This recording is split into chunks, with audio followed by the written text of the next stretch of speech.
Believe it or not, you are looking at one of the most mechanically well-sorted and well-maintained E34 5 Series on the road today. Welcome to a very exciting day on Project E34. If you're new to the channel, I bought this silver E34 95 V8 manual turd halfway across, or should I say completely on the other side of the continent, almost a year ago, shipped it here by rail, and have been wrenching on it all winter. And today is finally the day we're going to take it for a proper shakedown test drive. Where are we going, you might ask? We are going to go take it to a body shop to get an estimate on getting a brand new paint job. But first, we cannot possibly drive around with it looking like this, so let's give it a proper detailing. All right, got all my detailing gear ready. Yep, that looks about done. All right, let's hear that cold start. Oh yes. Safety first. Godspeed. My brakes seem to be working for now, which is nice. Would help if I put it in the right gear. In the words of James May, now that we're alone, viewers, let me tell you about my car. Well, if you've been following the channel, this is a 1995 530 V8 manual with a 5-speed. They only made this engine for 2 or 3 years. So what have I done to this car? Well, if you watch all 7 previous episodes, I'll leave them in the description below. I did rust removal, I did engine troubleshooting. It was running really, really poorly. The brakes were shot. All the fluids were 30 years old. It was maintained by a mechanic, which means it was basically kept running, barely. It wallows like a pig rolling around in soft mud. That's the feeling I describe in the suspension. I have not actually touched the suspension on this thing. None of the bushings or ball joints or anything are actually torn or messed up. It's all original by the appearance of it. And I'm not sure what I'm going to do with the suspension, to be honest. But it's got some horrible 20-year-old 15-inch tires on it all seasons, which are giving me no confidence whatsoever, obviously. All right, let's get some go-go juice. Do you like my release mechanism? So where was I? Rolling around like a pig is what this suspension feels like. It's got the ubiquitous 90s purple tints that I have yet to take off, which I'm going to be doing when I'm going to be doing the interior. I think one of the turn signal bulbs is out, so it's doing the speed turn signal. I checked the brakes when I was at the gas station. It's just the kind of coating wearing off, so that's just the noise. It seems to be going down, but I'm going to pay attention to it because all of the surfaces of the brake discs looked clean and smooth, so nothing to worry about there. What you might have noticed in the last video is there was some screeching going on when I was going at low speeds and turning the steering wheel. That did not turn out to be just the power steering pump. It was also the tensioner for the belt that powers the power steering pump, the alternator, etc., etc. All the accessory drives basically, minus the AC. So I've since replaced that tensioner, and now no more screeching. Now I did say all the suspension components looked all right. I mean, it is a almost 30-year-old suspension, so it could use a refresh.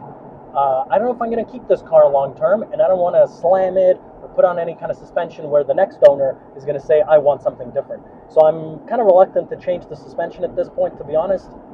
Obviously, I'd like something tighter, a little bit firmer, a little bit more sporty. That goes without saying, but I just haven't figured out kind of what's the long-term plan with this car. Drop me a note in the comment section what you guys think I should do. Flip it, continue doing more projects, or keep it, keep working on it. And my only challenge is I've got one parking spot in the garage. My driveway is full of my other actual daily cars, the family car, the car I use to go to work. This is just kind of a fun project car. And I'd like to do something else, but I also don't want to sell this. So hit me up in the comments, scribble down below, let me know what you think. Get those thumbs going. One thing I will say about this E34, it is supremely comfortable and luxurious for its time, given that this is a almost 30-year-old sedan, and it's a manual, and it's a V8. It is so comfy. The seats are so nice. The gearbox is so easy to drive. The clutch is forgiving. The seating position is wonderful. It's just such a nice, even in this horrendous, dilapidated, disgustingly dirty, cracked windshield purple tint state that it's in, it's still such a pleasure to drive. One feature I haven't talked about, which this car does have, is if, for example, you happen to snooze and the gear shift pops off, that is how you know it's time to wake up. So that is a safety feature built into the E34 5 Series. Now you might be wondering, how am I able to drive this car with a smashed windshield and it looks like it's about to fall apart? Well, in Ontario at least, and in Canada, I'm not sure about other places in the world, when you buy a car, you can get a temporary sticker to go on the license plate, which lasts for any number of days. If you have that temporary sticker, basically you're exempt from having to do a safety check or safety certificate, MOT, TÜV if you're in Germany, whatever it's called in your neck of the woods. So here in Ontario, you can get this temporary sticker. Now, you can only use it twice in the vehicle's lifetime. You can't just keep, renewing this temporary sticker and driving around a basket case kind of death trap. So they do want you to kind of eventually get it safetied and certified to be road ready for the road and safe to use. But in my case, I'm taking advantage. And like you guys saw, and like I said at the beginning of this video, I have gone over every mechanical bit of this car to make sure that it is well sorted and ready for the road. Oh, there we go. All right, welcome back. Sorry about that. Just did a check on the coolant. Everything is good. No more drips. Thanks, buddy. E39, man, love it. What kind of motor? Ciao. Look at that. Another fellow BMW enthusiast just stopping you on the street. The joys of owning a classic BMW. You can't put a price on that. You really can't. Yes, you're stopping on the side of the road because your windows don't work, or, you're checking to see if your engine's about to blow up and overheat because it's leaking, might be leaking some coolant, but this is just part of the joy. This is what people don't understand about non-mechanical things, It's like a Swiss watch. It is going to break sometimes. It is going to break sometimes. I don't think anybody ever said that about a Seiko that's a quartz when it came out. Oh, look, it didn't break. I love it. No, nobody ever said that. The other thing you guys saw me fix was the motor mounts in the last episode. This motor is now purring along like a kitten in a bed of hot butter. It is so smooth at idle. It doesn't even feel like it's running, frankly, from the bottom of my seat. However, what was happening before is, you'd give it some revs to say 2,000, and then when it dropped at around 1,500 as it was dropping, it would kind of shudder and go side to side. And if you have rough idling issues in your 80s or 90s BMW, especially if it's a V8, don't necessarily panic and think that there's anything wrong with the motor. It's probably the mount itself, because they're a pain in the ass to change and people rarely change them. Let's give it some gas.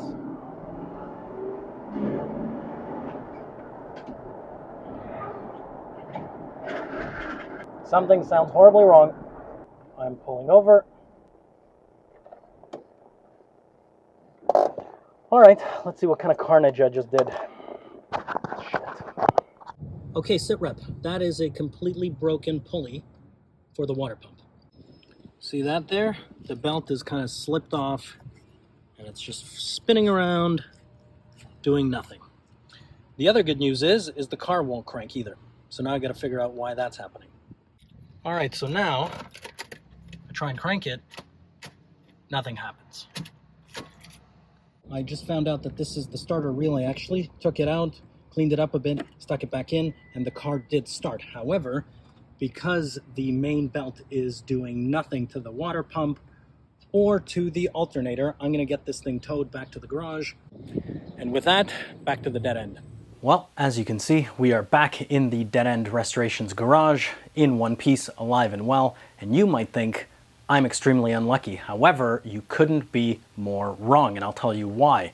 I broke down precisely 1 block away from the entrance to the country's busiest highway. Now, if that had happened to me on the highway in rush hour, I would have been beyond screwed. Now, why did that happen, you might ask? Well, there's 2 things. A small part of the blame needs to be put on BMW engineers for their cheapness and oversight, for putting a plastic pulley on basically something that you use to leverage when you're tightening or loosening the fan and the fan clutch, which you do pretty much every time you do anything on this engine. The massive share of the blame goes on this idiot who is impatient and knew exactly that this was going to happen. The night before, I was changing the tensioner on the belts.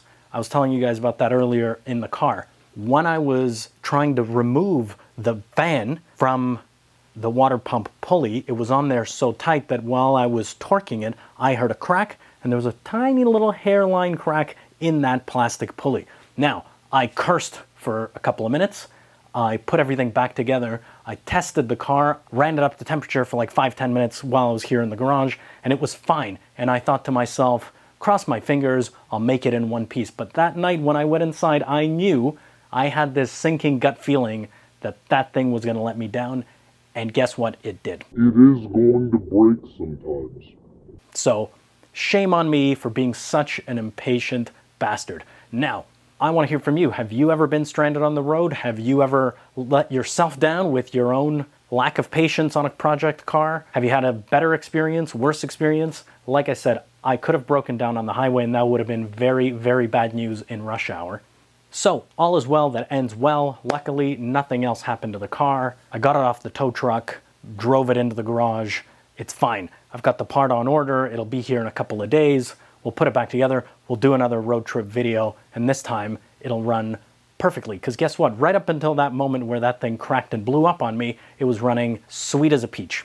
So there you have it, a first drive fail for me and the E34 on the channel, but that's all right. I'm not gonna let it get me down. In fact, if anything, I just feel really fortunate that it was a pretty cheap mistake, actually, in the grand scheme of things. I wanna thank you so much for watching. If you haven't considered subscribing yet, please do. There's gonna be tons of great content coming up with this car. We're only just starting.